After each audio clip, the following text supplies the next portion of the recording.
What's up, guys? EDA Talk Sports here, back with another video. This time we're going to be covering the breaking news that Joel Embiid will be out for the rest of the season. Shock to some, not really to me, and probably not to you guys either. He's been struggling with injuries from the beginning of the season. He's been struggling for a long time, to be honest with you.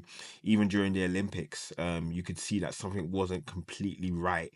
He was just so hungry to get an Olympic gold that he was like, listen, I'm going to do what I need to do. And he achieved that. But coming into this season, he wasn't fit. He wasn't ready. And for 76ers team that was built around him, Maxi, and Paul George, it's a very disappointing start to this big three, if you can still call it that. I mean, Paul George's production has fallen off a cliff. He hasn't brought the impact that is necessary to the 76ers. Maxi has been his consistent self, but he needs the support around him. He can't drag this team by himself to a number of wins that will make them prominent in the NBA.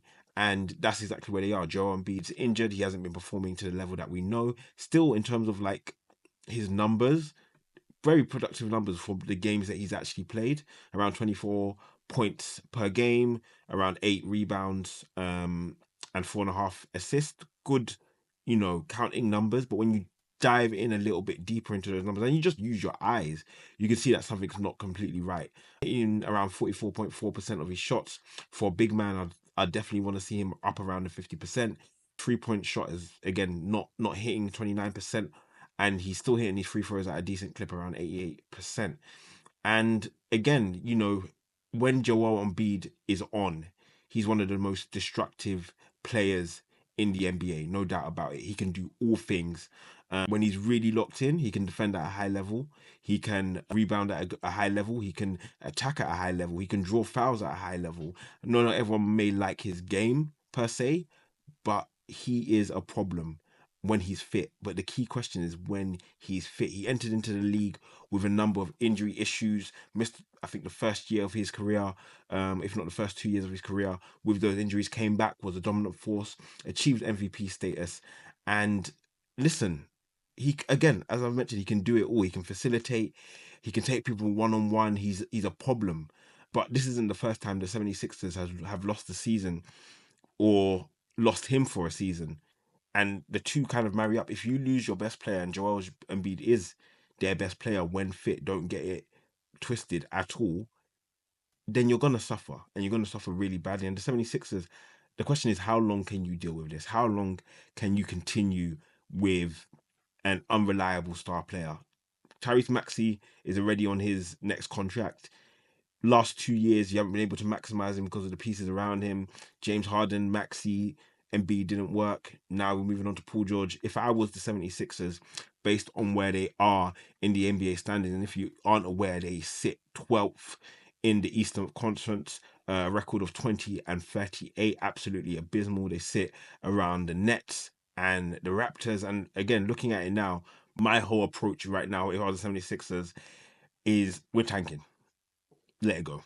Let the season go. Sorry to break it to you, but you did a number of years where you were trusting the process, and you might as well trust the process once again.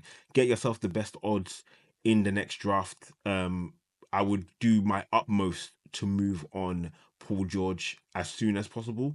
The mentality, the application, it doesn't look right. Comments made earlier in the season shows that it's not really a we thing, it's an I thing. And I think that's something that's indicative when they were making the signing. This 76ers wasn't his dream destination. They were the team that was going to pay him the money. And that's essentially what we've gotten so far. The season's a wash. They're not likely to make the play-in. They would need to go on a run for that. And even if they were, how far would they get? Not very far. Not nice to hear for 76ers fans, but you got a tank. You've got to get yourself the best draft odds. Could you imagine getting Cooper Flag? That would be an absolutely amazing capture for the 76ers alongside a Maxi. The real question boils down to, should the 76ers stick with Joel Embiid? Should they stick with him? Very high level player. Very high level player. My question is, what are you going to get on the open market? You've got damaged goods. You've got damaged goods that I don't know what you would get back. You need a team that is stacked. You need a team that will, one, give you something of value that will aid you in your development. You're going to need another big man. definitely. You're gonna need someone down low if Joel Embiid leaves. All they've got right now is Yabusele. Essentially, they're gonna have to find a way. And if you're asking me as a GM, and if I was being brutal, I would do my utmost to restore Joel Embiid's trade value in the next season. And if he's truly available, committed, doing what he needs to do, and showcasing MVP level esque talent once again, then I would stick with it.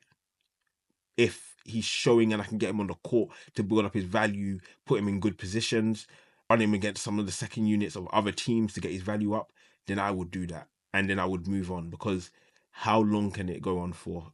It will be a very, very long time before the 76ers can look back and say, how did we run through trust the process error? And at this point, it's an absolute failure. It's a failure. The 76ers, with the opportunities that they've had time and time and time and time again, at one point, Eastern Conference Finals, maybe NBA Finals, and it's just evaded them. If I'm being honest with you, if I was being brutal, that would be me. I'd need to reestablish his value next year, see what we can get from him on the open market. If he's truly back and we've given him the time to heal, then I'm gonna stick with him, because on his day, when he is fit, when he is available, one of the most dangerous players in the NBA. Again, 76ers fans, got to apologize to you. It's not nice to see a season essentially dwindle out like this, especially when you came in with some high expectations of making the playoffs and probably making a little bit of noise early on in the playoffs. But that is not the case. Guys, I want to know your thoughts, your opinions on Joel Embiid. Are you done with him? Are you going to give him another chance? Do you think he can recover? Do you think he can ever be the player he was? Let me know. I want to hear your thoughts, your comments, opinions. Guys, it's been EDA. I'll talk to you soon. Peace.